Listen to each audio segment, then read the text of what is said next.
Mina nabangani bami sebayazi nala ekhaya sebayangazi nje bonke.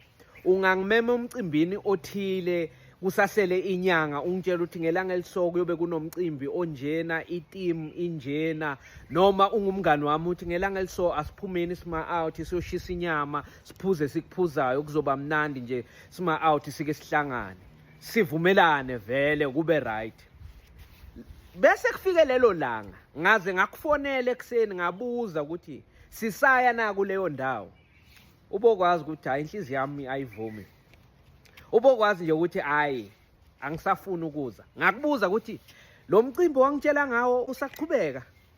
Vele uyenzeka namuhla. Ubokwazi ukuthi hayi ngilindele ukuthi ungitshele nje indaba ezimbi ukuthi hayi akusaqhubeki sesikhanselile. Noma uthi hayi mfowethu hayi sekukhona ukungivelela singasahlangani ma-out sizawubona evikini elilandelayo noma sizobona nje emalangeni hayi ngiyaxolisa mfowethu ngilapho-ke la ngikufuna khona.